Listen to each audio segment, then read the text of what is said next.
Mais Sakura, c'est Rosalis, salut! Aujourd'hui je vous montre comment je dessine Eternal Sailor Moon, allons-y!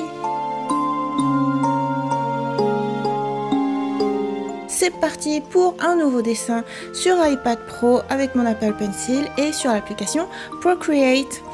Donc ici j'utilise une feuille A4 en mode paysage.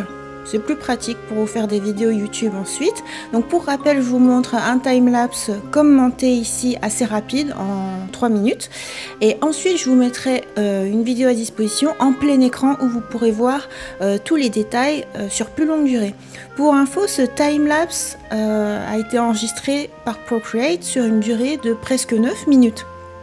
Donc je me demande si c'est parce que j'ai utilisé beaucoup de calque ou parce que j'ai fait beaucoup de coups de crayon ou que j'ai dessiné pendant assez longtemps.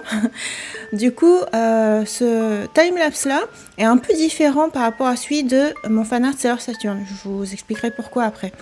Donc après avoir fait mon croquis, je fais l'ancrage, toujours avec le pinceau Plume Studio à 4%, donc je m'applique bien pour faire l'ancrage puisque je vais m'en servir de référence après pour pouvoir faire les aplats de couleurs. Ce que je fais là, de la manière la plus simple possible, rien que pour ça j'aime bien cette application Procreate, et ça m'évite toute l'étape à délimiter toutes les zones.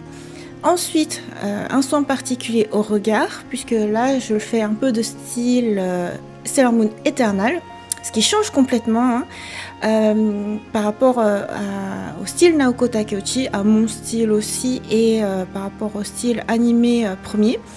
D'ailleurs, pour tout ce qui est ombrage aussi par la suite, c'est un mix, un peu comme pour Sailor Saturn, c'est un mix entre le style purement cellulo, comme le film Sailor Moon Eternal, et mon style à moi, où mon ombrage est plus doux, plus un peu galactique. Voilà, donc mais tout ça de manière très doux, très pastel. J'aurais pu marquer un peu plus, mais de base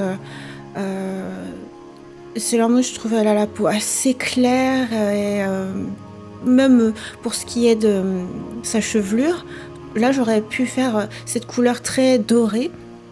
Et en fait j'ai remarqué dans Eternal, enfin en tout cas dans ce reboot Eternal, elle a vraiment des cheveux qui sont presque solaires, tu vois presque pas d'ombrage dessus. Donc voilà.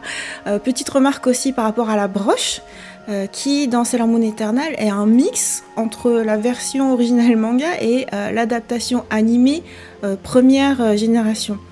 Et du coup ouais, je m'étais cassé la tête à me dire mais comment est-ce que je dois faire? Est-ce que je fais une version avec le Saint Graal dessus ou pas? Et puis ce n'est qu'après que Morgane m'a offert un artbook officiel que vous avez vu sur ma chaîne.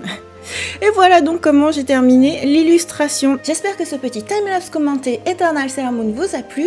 Bye bye!